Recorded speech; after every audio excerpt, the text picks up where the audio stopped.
Welcome to Parenting Adventures. We help parents empower their kids to build a growth mindset so they can tackle any size challenge that school and life can throw at them. From grades to bullying and struggles at home and school, and everything in between. Whether you're in the elementary alphabet stage or navigating high school credits, we're diving into how you can relate and influence positive action. Stick around for real solutions, expert tips, and stories that resonate and inspire. Ready for personalized mindful tutoring? Head to tutorteach.ca/tutoring to see how our 9 cornerstones to success have helped over 3,000 students achieve their goals. Now, let's dig into the episode. Are you concerned about your child's online activity or suspect they're facing bullying? I'm your host, Lara Cordapat. Today we're diving into bullying with Lisa Dixon-Wells, the founder of Dare to Care. Lisa is not only a 14-time World Masters champion in swimming, but also holds a master's in educational psychology. She's revolutionizing how we tackle bullying in schools and sports. We'll explore the vital role that mentors like parents, teachers, and coaches play, the challenges children have faced post-pandemic, and how to empower kids to stand up against bullying. Stay tuned, you won't want to miss this conversation.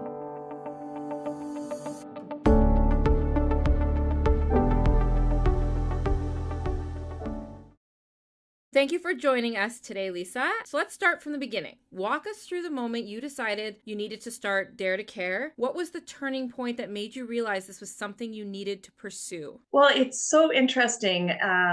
You always think when you're in your 20s that you have your life path kind of in front of you and it's going to be very linear. But I all of a sudden became a school counselor. My background is teaching, but I became a school counselor at a very high needs school in Portage la Prairie, Manitoba. And a lot of the kids that were being referred to me were on one end of the spectrum or the other, meaning they were either the ones who seemed to have no self-esteem, no friends, and the other end of it were the very aggressive kids, but nobody was calling it bullying back then. This was the sort of the mid 90s. And I started to read up on this. I started to read more and more about what bullying was and this imbalance of power. And that was exactly what I was dealing with. But there were no resources, absolutely no resources for counselors, for administrators, for parents, for teachers. So I thought, that's it. I'm going to go back to university and do my master's in educational psychology with a focus on comprehensive guidance. How could I, as one person, have the biggest impact in a school? And I chose bully prevention as the topic that I really wanted to build a program around. So that's how that kind of began, and Dare to Care launched in schools in 1999. It was really perceptive of you to see that gap between the two groups of students, if you will, and their personalities and their motivations, and be able to pull out what needed to come from that. Right. Yeah, for sure. I mean, there certainly were lots of other issues I could have delved into, but that was one that really caught my interest. And it's interesting because I wasn't bullied as a kid, and I wasn't a bully, but I definitely was what we call a silent majority. I saw it happen all the time. And it bothers me to this day how some of the kids in my school, and we're talking decades ago, but it still bothers me to this day that I didn't have that impetus to just speak up, to do something, anything. I feel the same way. I look back at my elementary years and I can remember some distinct circumstances that happened where I didn't do anything or I didn't speak up, and there was someone who was really vulnerable in that situation. But like you said, there wasn't a title for it at that point, and I think that's evolved. So speaking of which, would you be able to explain exactly how you would define bullying? It's a word that gets thrown around a lot, but how can we identify bullying from just regular interpersonal conflict? Right. And it's such an important question. And I would say it's at the heart of what Dare to Care is all about. And certainly we've been around for this, we're entering into our 25th year, but I would say in the last 10 years, along sort of side by side with social media, the word bullying has become so overused and misused that it's taken away from the seriousness of it. Kids are joking about it. Parents are reporting everything as bullying behavior. So the real difference comes down to sort of 3 areas. it- conflict is normal, is a normal, healthy part of life. Bullying is not and should never be tolerated in any situation. But knowing the difference is really the major roadblock for schools and workplaces and sporting organizations. So, in order for us to define it as bullying behavior, there's really three areas. One, it has to be repetitive. Normal conflict is usually fairly short lived and it can become intense and it can become very hurtful, but it's equal power back and forth and it's relatively short lived. Kids or adults go on and their merry way, they apologize and move on. With bullying, it just gathers momentum. There's a history of negative behavior, a pattern of negative behavior directed towards one or several people. So that's one item. It's got to be repetitive. Second, there's got to be intentionality around it. People who bully are very purposeful and very intentional. They know who they're targeting and they know what the outcome will be. They will never admit to the intention behind it. They'll always, mask it as being, oh, I was just kidding, I was just joking, but they are extremely intentional. And the third factor, huge factor, is this imbalance of power. In normal peer conflict, there's no imbalance of power. It's two kids, two adults with a misunderstanding, miscommunication, differing opinions, and they're going back and forth. But it's like a tug of war, this back and forth of verbal, sometimes physical, but it's equal power. In a bullying situation, it's an imbalance of power, so much so that the person who is doing the bullying has all the power. Even more so, they look around, they know that people are watching, but nobody's stopping them. In fact, some of their peers are actually joining in and giggling and making them feel even more powerful. And on the flip side, the person being targeted has zero power. Yeah, that makes sense. Distinguishing between conflict and bullying, it's a fine line for sure. The way that parents parent today is very different than the 90s when you started Dare to Care. And so what role do parents play in bullying, both in preventing it and fostering a supportive environment for their kids? And the way that parents approach their role now, does that encourage, discourage, or does that, how does that play into bullying as in its totality? Right. Well, there's so many questions within questions there. I would say that the big change has been that as a world, as a society, we've become far more individualized than collective in nature. And not that the intention has been negative or bad. It's just that when we become more individualized and looking out for ourselves, we become more aggressive and more self-protected and easily sort of get into that fight or flight protection mode, especially as a parent. And that has always been, you're going to protect your kids no matter what. But I think that because it's become a little bit more individualized and not looking at the society as a whole, we are a little bit more quick to blame others and not reflect on our own behavior, whether that's our own behavior as a parent or our children's behavior, but a little bit quicker to blame others and to sort of project that on others, and therefore the responsibility is taken away from us. And I think it's so vital in two different ways as parents. One is that we need to let children explore and learn and grow and make mistakes and learn from those mistakes, which isn't always easy as a parent to step back and watch that. But we need to, that's an important, really very, very important. But along with that, they need to have the life skills to be able to survive out there and not find themselves in harm's way. So they need to learn to assert themselves without aggression, because aggression is where it's going to escalate, situations will escalate. So the key skills of how to ask for help properly, how to assert yourself, use those words. It's not enough just to tell our kids to ask for help or to use your words. As parents, we need to, those are actual life skills. The skill of being able to do self-talk and encouraging oneself, being able to avoid someone, walk away without it escalating, without saying something, or the body language showing that we're angry or upset. So it's kind of a little bit of give and take. We need to let our kids go out and explore and and experience conflict in the world. But they also need to have that tool belt of skills to be able to protect themselves when things escalate.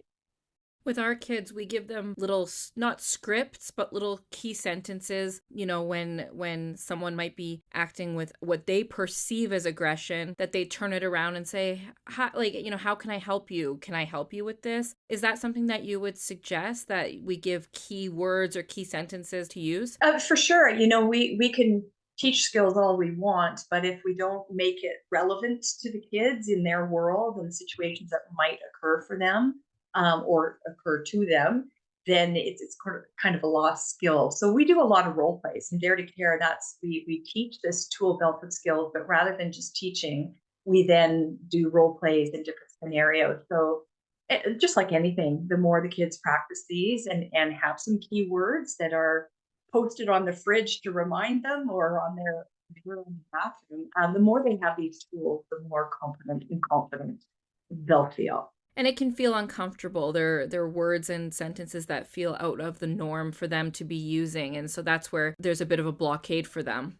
For sure. Yeah, we need to normalize that. We need to make it comfortable. Exactly. So what would you say to a parent who has an intuition, an instinct that their child is getting bullied, whether it's at school or an extracurricular activity? And what are the warning signs that your child may be getting bullied, whether they've told you that or not? Because a lot of kids don't come forward and express themselves in that light. How do you approach that? So first off, let's start with sort of signs and symptoms, and there's so many of them. And I would caution that all kids will present some of these at different points in their life. So to be a little cautious.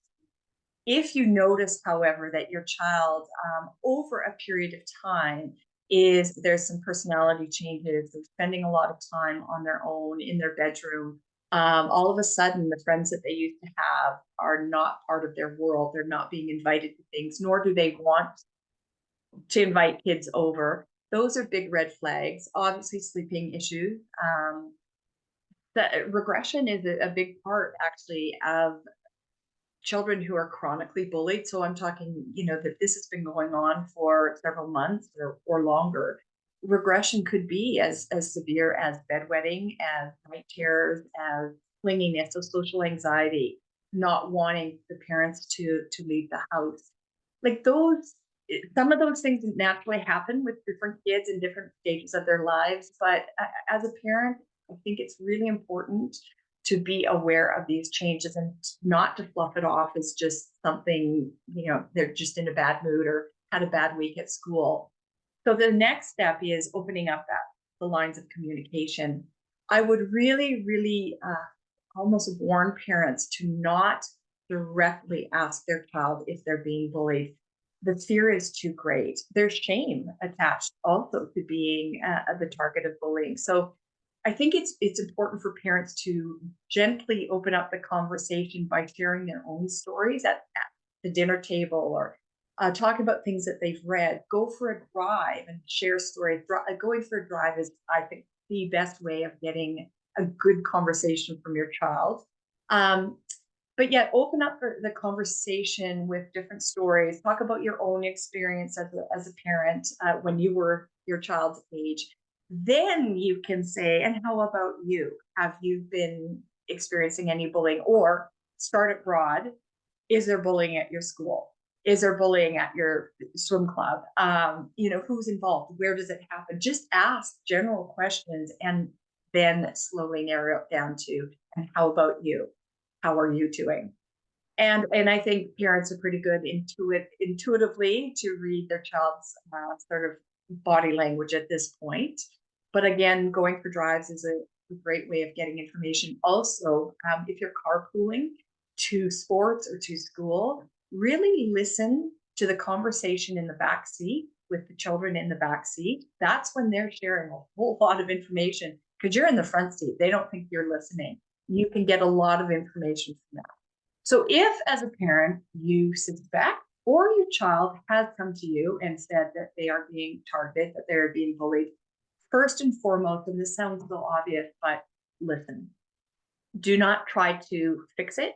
Do not try to minimize it by saying things like, you know what, it'll go away, or just play with someone else, or ignore them. Really, really listen and document.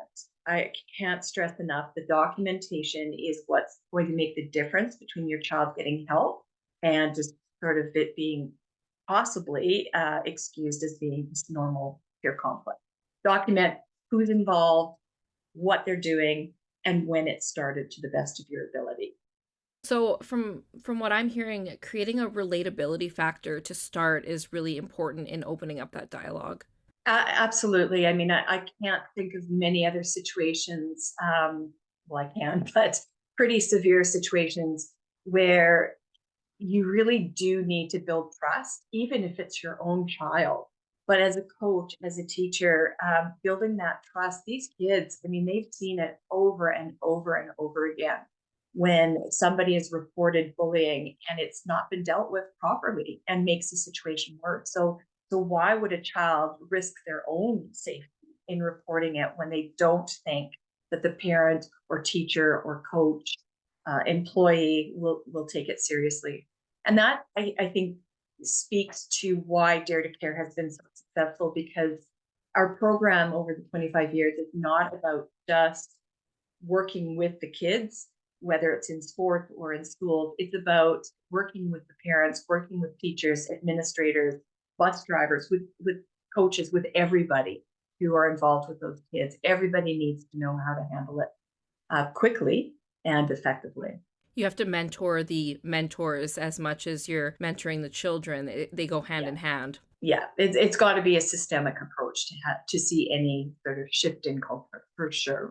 Do you find that parents who perhaps were bullied or witnessed bullying as children themselves internalize a lot of how their parents supported them through that, and then they project that on their children? So, for example, if I was bullied as a child, I witnessed my parents handle that. Do you think that there's a theme there that gets carried on generationally?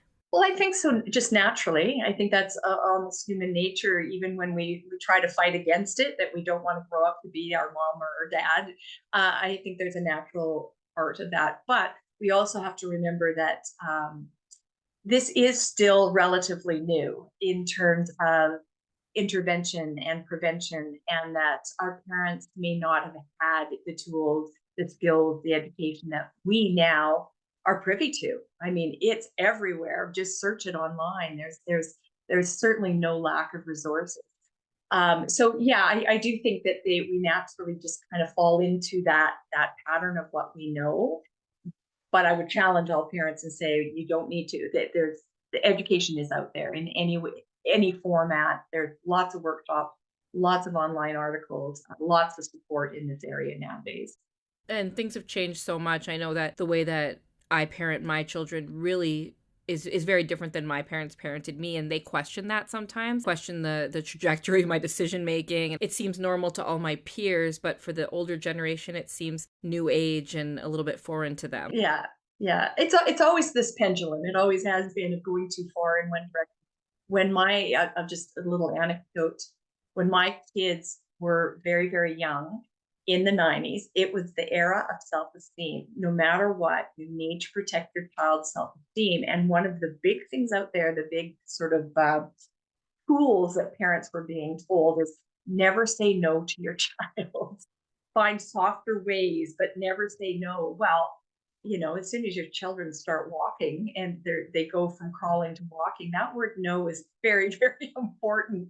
So it's like, but that in the early 90s, that's what we were as parents taught to try to do. So, a lot of it is what we've learned as um, a child ourselves from our parents, but it's also what we read, what we observe, what we watch other people doing. But again, going back to the whole issue of bully prevention, that there is no excuse not to be educated in this area at this point in here we are 2024. It's out there. Like you said, bullying's been around forever, but it's evolved with the times. And it used to be more isolated to an area outside of the home. But now, as many parents know, it's found its way into the home because of social media. Social media has changed the dynamic of how we interact with each other. So can you touch on this phenomenon of cyberbullying and how parents and children both can approach and cope with the virtual bullying? Mhm.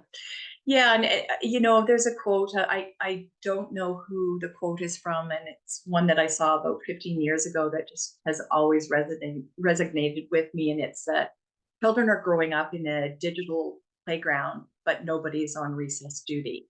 And it's even more so than it was 15, 20 years ago, because back then social media really didn't exist. We didn't have the mobile devices.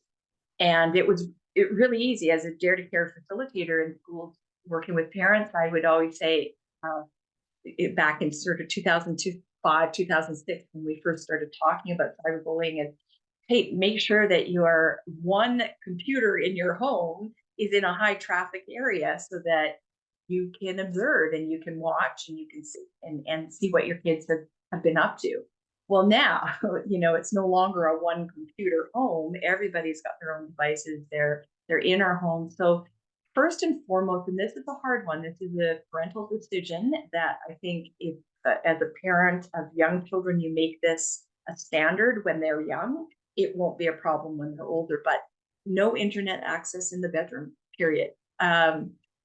Absolutely, they can have computers and printers and do their schoolwork, but in terms of internet or Wi-Fi, if they insist on having it in their bedroom, have some sort of control device that you can shut down the Wi-Fi in their bedroom at a set time. I mean, we all know, and it's always been this way, that nighttime and weekends, when kids are least supervised, is when the cyberbullying is rampant, and these kids are staying up all night.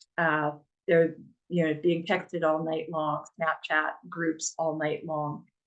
So that's an important decision as a parent to make. It's a tough one. If all of a sudden, if you have a 15-year-old and today you go, okay, I've been told to take the internet out of your bedroom, be prepared for an argument. I mean, these kids have grown, this is all they know. This generation have grown up with devices.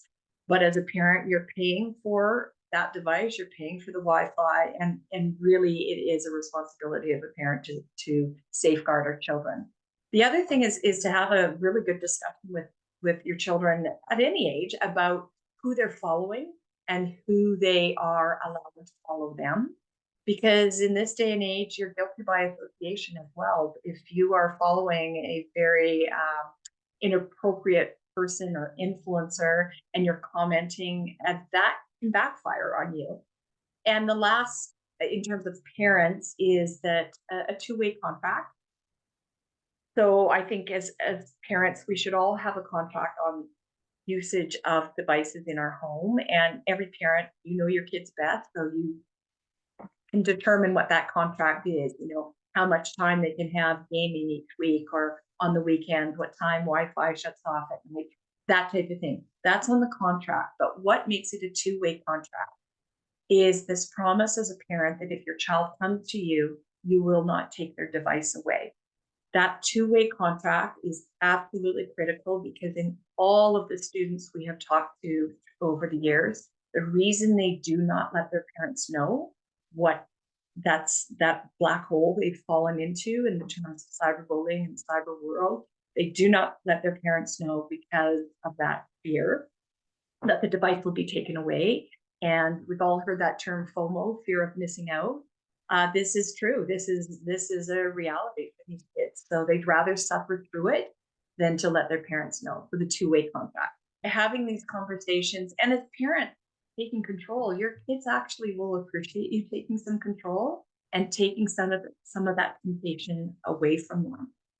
The last thing I do want to say is that we can't be obviously with our kids 24/7, and our voice will always be in their head, that warning voice and conversations we've had. But kids also need to learn to self-monitor.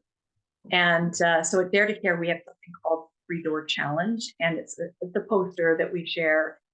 And it's really just 3 steps, 3 doors, and there's a question on each door. And they need to go through all 3 doors before they post or share or like or comment on anything. Door number 1 is they have to ask themselves, could I say this to the person's face? So whatever they're about to say or whatever photo they're about to share, could they show it to the person's face? If they get through door number 1, if the answer is yes, they could do that, then door number 2 is the empathy piece. how would I feel if somebody posted these things or shared these photos about me? How would I feel? And if the answer is, I'd be okay, it's all right, they're flattering, they're good, complimentary, then you then go through to door number 3. And the last door, the big door, is could you stand up in front of everybody you care about, your teachers, your coaches, your parents, your grandparents, your classmates, your friends, and show them what it is you're about to post or share? Could you stand in front of everybody you care about and basically hand over your phone and say, look at all of the things, look at the language I'm using, look at the words I'm using, look how I talk about people? Would they be okay with it? And just another funny anecdote. I had a grade 9 boy a couple of years ago in an assembly stand up, and he said, ma'am, my mom told me to ask myself, would grandma be proud of me? And I thought, well, forget our 3-door challenge. Would, if we would take anybody's phone and give it to grandma right now, would she be proud of what she saw on that phone, or would she be disappointed? And it's very interesting asking that question in a group of kids, because you see the forming happen. And that's sort of the call to action that, okay, we need to start cleaning things up, because I think we all are pretty aware now. Kids who want to make a national team, want to represent Canada in sports, coaches and national team organizations are looking at social media. Our employers are looking at social media. Universities, college are looking at social media. So we need to prepare kids at a young age to make some good decisions.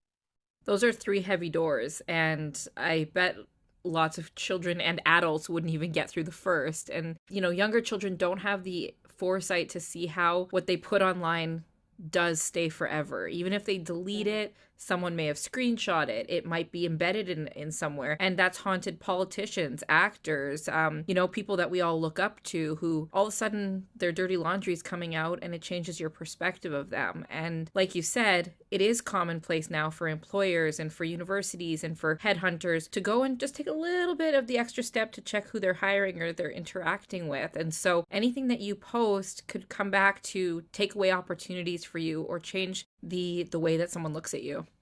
True. And to the next extreme, in Canada, the age that children can be criminally charged is age 12. And there's a lot of things going on in terms of the cyber world that are potentially criminal in nature as well. So, I think that kids are smart and they are good. They just, like you said, don't realize the long-term consequences of everything being permanent in public online.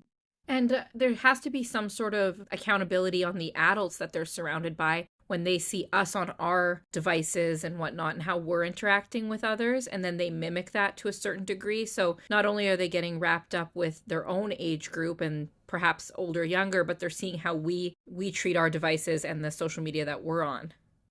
Absolutely. And yeah, I think we're unaware of how often our kids are watching us, and they're sponges. They are very much learning. And, it's one of those things that if you show up at a meeting and the person you're meeting is holding a phone, instantly you feel a little bit less important because the phone is there. And if they're texting or distracted while you're holding the phone, again, you feel your self-worth and that's as an adult.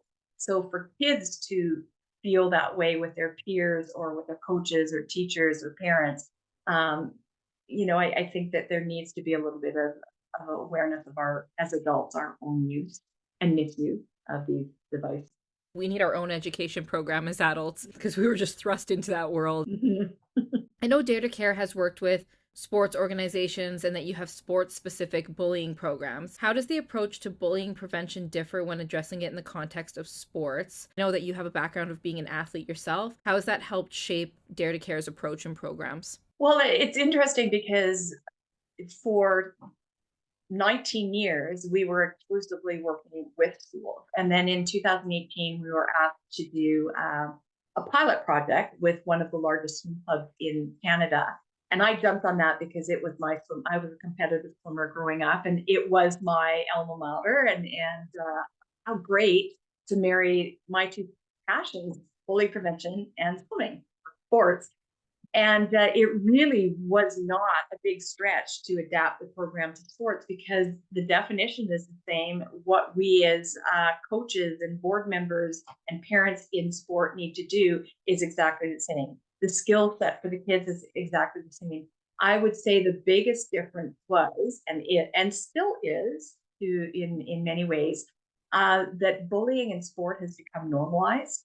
It has become over the decades, over the centuries, it has become part of building character, building a tough team, and all of these things like hazing and pushing kids beyond what their limit is all part of creating a tough athlete.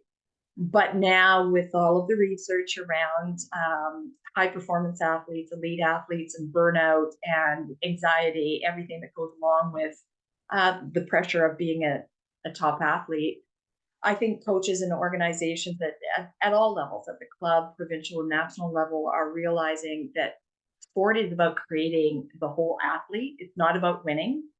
That's lovely, but that's not actually what athletes want. Their number one goal is in sports is to make friends and to improve. It's not about winning, but we put winning at all costs, and because of that, bullying, maltreatment in sport, neglect in sport has been normalized and ignored, and we're just now starting to see the ramifications of that. So do you think that there's some accountability on the parents there, because the kids hear how how much their parents want to see them succeed and win and whatnot, so that becomes the central focus versus relationship building and all this, because extracurricular is very important. I think it keeps kids' minds busy, bodies busy. It wears them out in some aspects. I know for us, when we have our kids in extracurricular activities, they tend to behave better because they're busier. But if the focus becomes just the end game of winning, we're losing sight of what the point of those sports or extracurricular activities are. Yeah, and I think unfortunately, some parents live their dream, their unrealized dream as an athlete through their children, and put undue pressure on them. They, including parents in the school program as well, but in the sport program, including parents in that education and helping them understand what their role is critical in shifting the culture of sport. I hate to say it, but a lot of the press is about coaches and coaches bullying kids. And yes, indeed, that does happen. But really, the culture around parents in sport is one that's gone untapped, unnoticed, and completely out of line. So parents need to be held accountable as well. And there needs to be consequences for parents in sport. So again, just like the school program, Dare to Care works with everybody within the sport organization in whatever capacity. And parents also need to understand that coaches have their child's best interest. 99% of coaches have the child's best interest, and to trust the process. And as parents, your role in sport is to support your child, to be their cheerleader, to be their support, but not to be the coach. Not to undermine the coach, not to be spreading rumors, gossiping. Your kids are listening. They hear you in the stands. They hear you in the car. And one of the best pieces of advice I've ever seen for parents is this whole idea that after a game or a competition or a swim meet, whatever sport it is, children, athletes often say the worst part of it is the drive home after they've had a poor performance.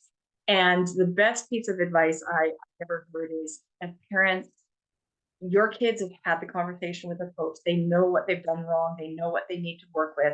The drive home should simply be a statement of, I love to watch you play, or I love to watch you compete. And then just change the conversation.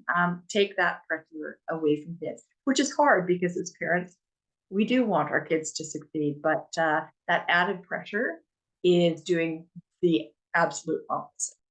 And I feel like there's a little bit of a keeping up with the Joneses mentality for parents now. I had a friend a while ago ask me, so how many activities do you put your kids in? She said, because where I live, everyone puts their kids in at least 2 to 3 activities per week. And otherwise, it appears that you don't have the funds or the means to put your child in those activities. And I found that to be a little bit of a strange perspective, because I personally don't ask those around me how many activities their kids are in, but it really comes back to the parents each time, is how are you interacting with your kids about their sports? And again, they're always listening. And so if they hear you comparing yourself to the next door neighbor, that's when things start getting a little bit murky. Absolutely. And to add to that too is this phenomenon that's just been in the last decade or so of parents getting extra outside coaching and paying big bucks for extra coaching for their child. Again, the intention might be good in that the intention is to help my child improve, but the impact on your child is very damaging. I mean, right now, what we're looking at in North America is 70% of kids are dropping out of sport by age 13, never to return to organized sport again. And there's all sorts of reasons for that. It could be family can't afford it anymore, or they found something else that they like better. But the number one reason that the kids are giving is really just there's too much pressure. It's not fun anymore. And that age is tender. It's very transformative, and kids are they lose their way a little bit at during puberty and whatnot. So if they're feeling more pressure than they can handle, they're just going to tap out. Right.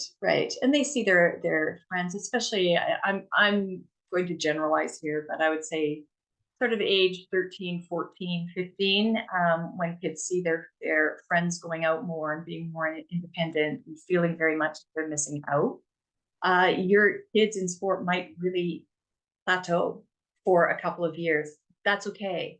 Keep them in as best you can. Keep them loving the sport. Don't add pressure to them. You want sport to be lifelong. I started swimming when I was 5. I still swim. I just had a workout this morning. I still swim competitively with an old ladies group, but it's sport for life. It really is. Just like we talked about earlier, kids who are, in the throw of their sports, they might not be able to identify what bullying is. They may normalize those behaviors in a competitive setting. So what is the line between constructive feedback and competitiveness and bullying? And we touched on this a little bit, but especially when it comes from a coach or a parent, how can we support our children to distinguish what competitive, healthy competition is versus we're going down the territory of bullying now? Yeah. Really good question, because there are definitely, when we're focusing in on sports, there's certainly some characteristics of coaches that are often misunderstood as bullying, when really it's part of the nature of sport. So coaches may enter your child in events that they're not comfortable with, or put them in a position that they're not really comfortable with because the coach is trying them out in different positions. A coach might not, if it's a team sport, a sport where there's relays, your child might not always be on the relay because the coach is trying to give somebody else a chance to make a qualifying time or something. There's reasons behind what coaches do. Pushing your child out of the comfort zone. Some kids are not natural athletes. They need to be pushed a little bit harder to reach some sort of potential. That's all good. That's all within the realm and normal part of sports. However, as a child or a parent, if there is a coach that is repeatedly using the same tactics and it's negatively impacting your child, so using words like, don't be a wuss, or, don't throw like a girl, that type of thing. Well, that in itself right there is not to be tolerated. That kind of language we're shifting away from. But again, as a parent, it's the impact that coach is having on your child that needs to be looked at. If the child is still liking the sport, sometimes having a bad workout, having a bad day, complaining about the coach, that's normal. But if it's this repetitive, just you see your child starting to hate the sport that they once loved, doesn't want to go to workouts, is starting to have psychosomatic headaches and stomach aches to get out of workout, then you need to draw the line and definitely set up a meeting, document all of that, meeting. But I think, again, as parents, we need to understand sports is different than school. And coaches, it's a privilege to be on a team. It's not your right. And along with the privilege of being on a team, there are some expectations, and some of those expectations, especially if your child becomes a little more in the development group and more of in the elite area, there's some high expectations, but that shouldn't impact your child in this way. We've got to let the coach take the lead, but we also have to let our children take the lead and reading their responsiveness to what they're doing. Yeah. And if there are signs, then you do need to be your child's advocate. You do need to speak up and know what nowadays most organizations, even at the club level, have sort of a system of reporting. And so make sure that you know what that system of reporting is so that you're not automatically just going to the head coach. You need to include your child's coach in that conversation, document, that there really is a procedure there. I talk to parents every day through Tutor Teach, and I always say you are your child's advocate, and you need to do everything it takes to be their voice when they can't find their own voice. And it makes parents uncomfortable because they'll feel like they're only the receptive party in this dialogue, where I encourage them, advocate. If you think that they need to be assessed for a learning disability, go get that assessment. If you think that they're, really behind in certain skills, go and talk to the teacher about it. Don't assume that anyone's correcting for you. You have to be the one who goes forward, advocates, and you're their voice up until a certain point. And I think that makes parents a little bit uncomfortable to step out of themselves and actually voice their concerns, but they have to. And I think that's where documentation will help them. It will give them there's the proof there. We've tried this, nothing's working. And so the documentation is really important. Another point too, and being the child's advocate, but along with that, also teaching, again, going back to that tool belt of skills, that teaching your child to have a voice, that it's okay to speak up for yourself. I think one of the things is we don't do a very good job in teaching the kids the difference between tattling and asking for help. Tattling is when you want to get somebody in trouble. Asking for help is when you want yourself out of trouble. And it's a skill to ask for help. And again, having those sort of tool belt of skills and the skills of how to assert yourself without getting angry is important for kids. And the last thing for the parents, going back to, we are all very protective of our children and want the best of our children. This is really hard, but when your child is struggling in school and sports, you need to work with the school or with the sport team, not against them. If you go in angry and aggressive, it will take twice, 3 times, 4 times as long to get to the bottom of it. So really go in there. Again, the documentation will help you maintain some calmness, but go in there working towards a solution together. Not always easy, I get that, but if you go in aggressive, sometimes it backfires. It's like when you're trying to get a refund for something, you can go in with a pleasant nature or a non-pleasant nature, and the outcomes will be very different. Very different. 100% of the time, right? Yeah. One of the worst mistakes that a school could do, or the workplace could do when dealing with a true bullying situation where there's imbalance of power, it's repetitive, it's been going on, is to sit the two parties down. To problem solve, to work it out, to sit the bully and the target down. That imbalance of power is so great and terrifying to the person who's been on the receiving end for weeks, months, years, that you will not get an honest conversation there. The bully they're charmers, they're masterful charmers.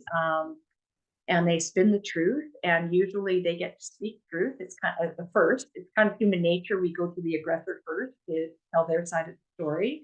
And in the meantime, the target, is listening to all these lies. And by the time it comes their turn to speak, they just say the bare minimum. They just want to get out of it. So as a parent, part of being an advocate, if you believe that your child, or that your child is being targeted, you've got to insist that the school or the sport team do not sit the bully and the target down together. They're dealt with completely separate. Down the road, maybe sitting them down once everything's been resolved, but initially, absolutely not. And that's one of the kids' biggest fears. I see a lot of parents who, when they sense bullying amongst their child, they kind of revert to or resort to, I think I'm going to pull my child from the school and try a different school, or I'm going to homeschool moving forward, or we're going to move to online schooling so that we can remove them from the threat. What are your thoughts on that approach? Well, kind of two streams on that one. There are children, and I would say the most mislabeled, mistreated kids in our society are kids that at Dare to Care we call provocative children, and they, because of their nature, they may be ADHD, they may be on the spectrum, may be gifted, but what they all have in common is this lack of social skills. And the dear little hearts, the harder they try to make friends, the more they seem to push people away because they don't understand how they're coming across to others. They don't, they're not very good with body space.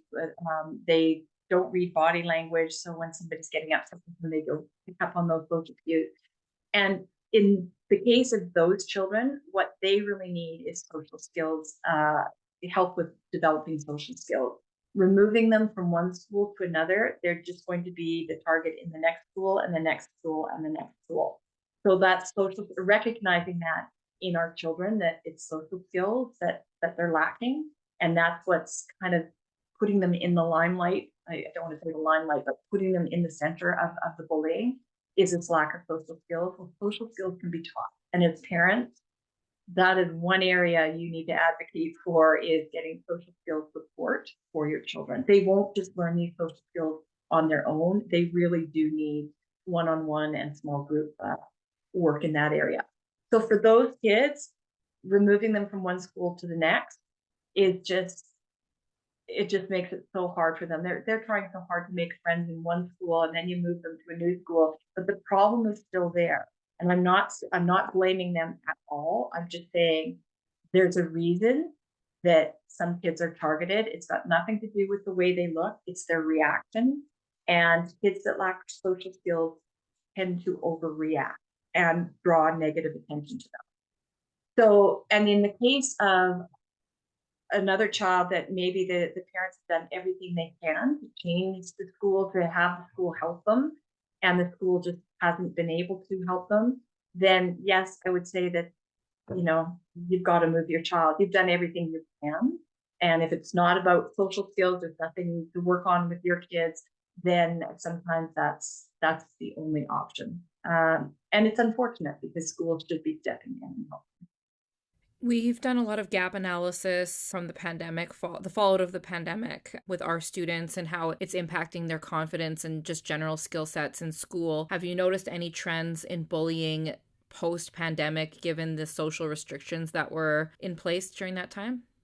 A couple of trends, one being the obvious, and that is that kids miss 2.5 years of social skills development that they naturally would have got just from being in the environment of school and sports. And and it's going to take some time to catch up. And when you're looking at 8, 9-year-olds, 10-year-olds, 2.5 years, that's a lot of social skills development that they're catching up on. So there's that aspect. The other aspect is cyberbullying itself increased 70% from the beginning of the pandemic and has not ceased because everybody became so much more addicted to their devices and using their devices more. And I think the last thing is, again, whenever humans are deeply stressed and in a stressful situation such as the pandemic, we do tend to go back into more self-protection mode. It's just part of being a human being, self-protection, and because of that, lashing out a little bit more. It's kind of at the very first of this podcast, we talked about society becoming a little more individualized, looking after ourselves instead of the whole. There's more of that now that we kind of laughed out. Even friends are laughing out at each other more often than they used to. And hopefully that will all balance out because life is pretty much back to normal now. But a new normal, for sure, a new normal. But the issue of cyberbullying is certainly not improved. We're all back at work. Not everybody. There's a lot of hybrid work situations. The kids are back at sport. Kids are back at school. And cyberbullying is still on the rise. So don't know what the solution is for that. Well, I do know, but it will never happen. You've got the answers. I sure do. No. So I read your blog where you talked about the 4 fears. It was so well written because it's concise and it just drew me right in. So can you tell the audience about what those fears are and how parents can equip their kids to stand up and advocate for someone who is getting bullied? And I'll add to that, it's not just the fears that kids who are being targeted have, it's the kids who are watching it and staying silent. That is the biggest shift that we need to have. The untapped resource in our schools, in its sports, and in the workplace is the silent majority, the 79% who see it, who know it's wrong, but they don't know what to do. And the big 4 fears really are fear of retaliation, that if you do speak up as a target or a witness of it, that the bully will find out and you'll be the next on their hit list. Fear that if they tell a parent, that the parent will make it worse. So in the case of a child being targeted, fear that the parent will come into the school or onto the gym floor and pick up a fuss and humiliate their child and make the situation worse. Fear that the coach or teacher won't take the report of bullying seriously. And then once again, that makes the child feel vulnerable. The bully might find out, just things escalate. But one of the biggest fears of all, and I would say probably age 9 and up, is this fear of being seen as a rat or a tattler and then being rejected from your peer group. One of the most basic needs we all have as human beings is this need to belong to a group, this need to fit in. And so quite often our need to fit in outweighs our moral compass.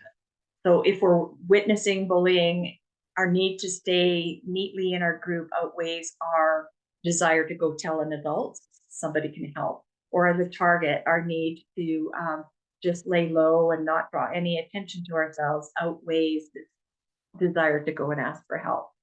So yeah, I would say that that's one of the biggest fears is just being rejected from your peer group. That would probably be the worst thing to happen to a child or youth. It's easier to be a wallflower. Absolutely. And hope somebody, the social contagion theory, it's somebody else will do it. Somebody else will step in. And it's not that we're bad people or that kids are bad or uncaring. Some will say, well, our world has become apathetic. And there is a little bit of that. But I do think it's more based around fear. And as long as we're fearful, the majority of us are fearful, the bullies will always win. So they keep that fear going. And so at Dare to Care, that's one of our biggest goals, is to shift the silent majority into a caring majority through skill development, through conversation, through educating the parents and the caregivers around them, the teachers, the coaches, etc. That everybody is held accountable and everybody knows what their role is to speak up, and they'll be supported for that.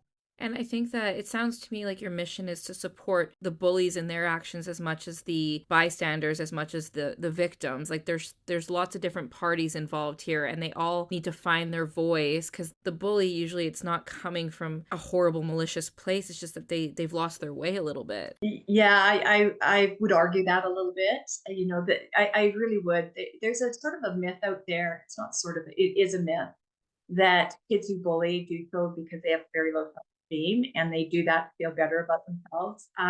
The truth of it is, and I'm talking true bullies, not their followers, their henchmen that kind of do some of the dirty work.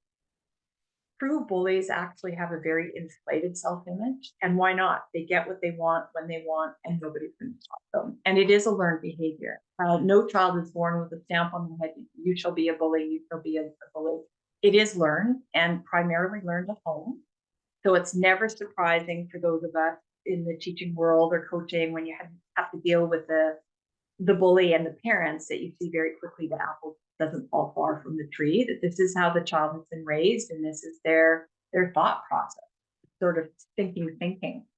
So when you say we support the bullies, I would say that we don't. It's about 2%. They're a very small number, but they have an incredible range of power and influence. And our goal is to mobilize the 98% to stand up to them. And then that 2%, they have a choice. They either change their ways or they're no longer going to be held on a pedestal and probably will have to go to a different school or join a different sport team.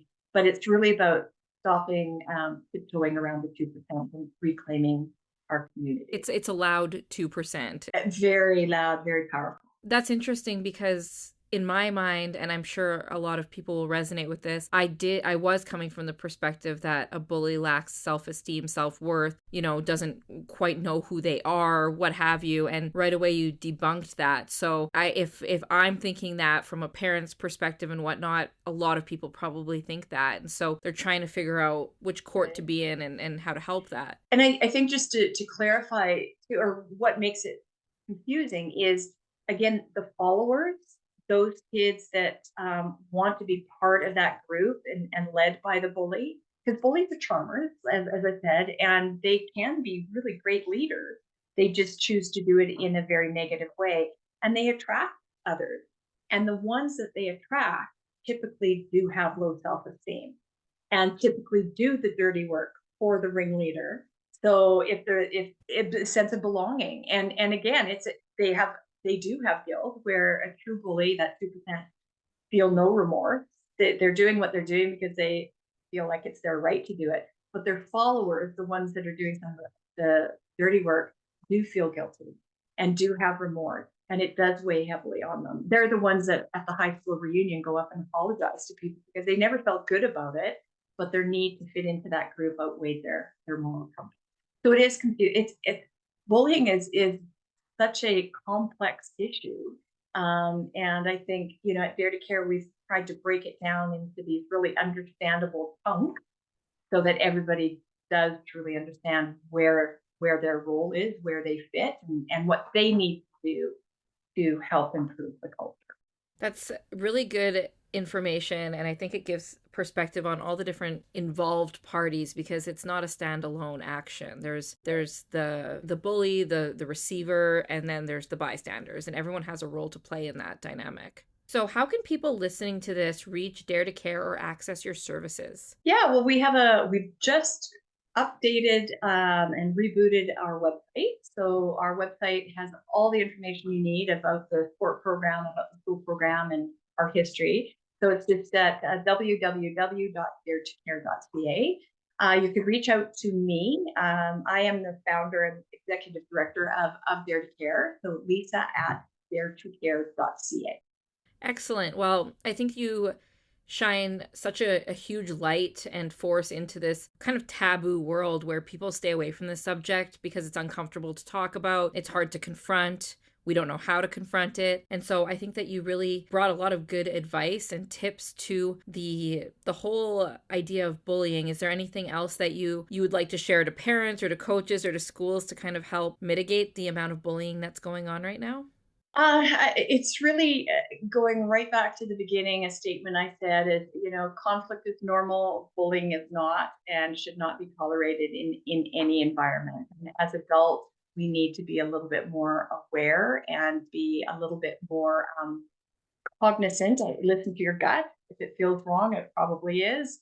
And open up the lines of communication, whether it's your child, whether it's your athlete, open up the lines and just make sure your kids know that you're there for them and you'll support them, and you'll look into what you need to do in order to handle the situation in the right way. Or reach out to me and I'll help you through. Exactly. Or let's all go for a few more car rides with our kids. Car rides, absolutely. Honestly, it really is. Those are the best times to get information out of my kids for these long drives. It was amazing. Yeah, I could see that. Well, thank you so much for taking the time to chat. You have an amazing mission. And like I said, I think it's hard to talk about. It's hard to confront, and we need someone to do it. And so, yeah, it's been an absolute pleasure speaking with you. Absolutely. Well, thank you for having me. I always love, as you can tell, I love talking about this, and just hope that, more and more people are learning really the true definition and what to do about it. So thank you for having me.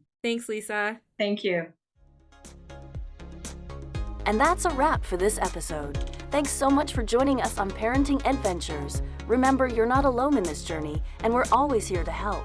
Parenting is like trying to fold a fitted sheet. It seems impossible at first, but with enough determination, you can make it work, kind of. If you're ready for the next step, visit tutorteach.ca/tutoring for personalized mindful tutoring and discover how we've helped over 3,000 students reach their goals. Until next time, keep calm and fold on.